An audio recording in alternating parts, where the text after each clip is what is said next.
महाराष्ट्र के deputy CM Shri Ajit Pawar ji के साथ 5 लोगों का समाचार मुझे मिला था कि विमान दुर्घटना में उनका दुखद निधन हो गया। वो एनडीए के बहुत मजबूत सहयोगी थे और महाराष्ट्र के बहुत ही लोकप्रिय नेता थे। महाराष्ट्र ही नहीं बल्कि मैं कहूं कि पूरे देश में उनके निधन से एक शोक की लहर है, तो कोई गलत नहीं होगा। मैं उनके निधन पर शोक भी व्यक्त करता हूं, उन्हें श्रद्धांजलि अर्पित करता हूं।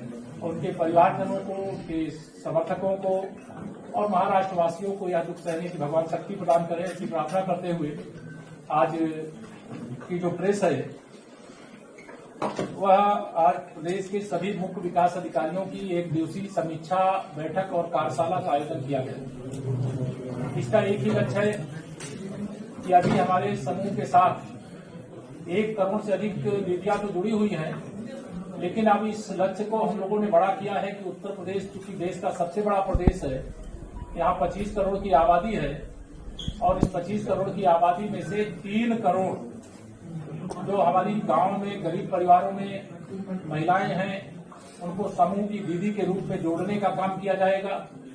और हम लोगों ने लक्ष्य रखा था पहले कि हम उत्तर प्रदेश में 30 लाख लखपति दीदियां बनाएंगे।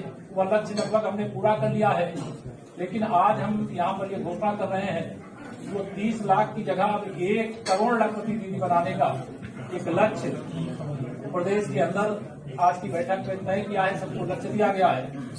हमारे समूह में जो दीदियां जुड़ी हुई हैं बड़ी सक्षम हैं, बहुत प्रतिभाशाली हैं। उनको अवसर मिले तो कुछ भी बड़ा से बड़ा कार्य करके दिखाने की उनकी सक्षमता है।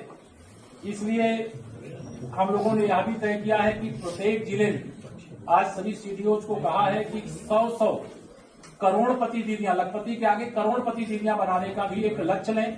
हमारे पास ऐसे उत्पाद हैं, ऐसे हमारे पास ब्रांड हैं, ऐसे हमारे पास रास्ते हैं जिसके आधार पर यह लक्ष्य भी पूरा किया जा सकता है। अभी हमारे यहाँ समूह की दीदियों के द्वारा प्रेरणा कैंटीन का संचालन किया जाता है, लेकिन आने वाले समय में यह प्रेरणा कैंटीन की आकार भी बढ़ाया जाएगा और वहां पे और भी प्रकार के कैंटीन के अलावा भी जो विकास भवन हो या जिला मुख्यालय हो, वहां किसी प्रकार के उत्पाद बिकने की सुविधा है तो उसको बेचने के लिए उनको प्लेटफॉर्म उपलब्ध कराया जाए। हमारे प्रदेश में 826 ब्लॉक है।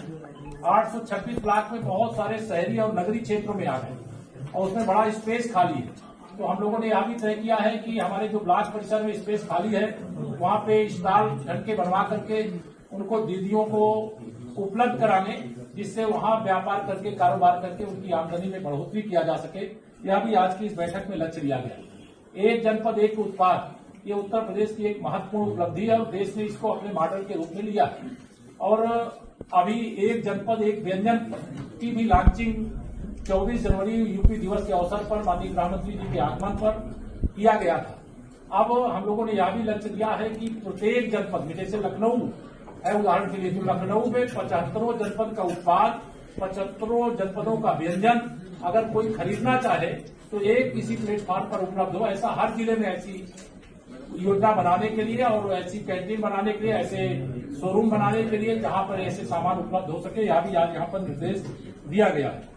विकसित भारत और विकसित उत्तर प्रदेश, विकसित परिवार एक जब लक्ष्य होता है, हमारे सामने माननीय प्रधानमंत्री श्री नरेंद्र मोदी जी ने 2047 जब आजादी के 100 साल पूरे होंगे तो विकसित भारत का लक्ष्य रखा है। लेकिन जिस रफ्तार के साथ देश आगे बढ़ रहा है, अभी कल ही यूरोपीय यूनियन के साथ भारत की ओपन ट्रेड डील का ऐलान हुआ है। हम तो उत्तर प्रदेश की ओर से स्वागत करते हैं और हमारा प्रयास रहेगा कि यूरोप के बाजार जब भारत के लिए खुलेंगे तो उत्तर प्रदेश के समूहों की दीदियों के द्वारा जो उत्पाद तैयार हो उसमें से भी कुछ बिकने के लिए जाए। इस प्रकार का आज हमने लक्ष्य यहाँ पे दिया है।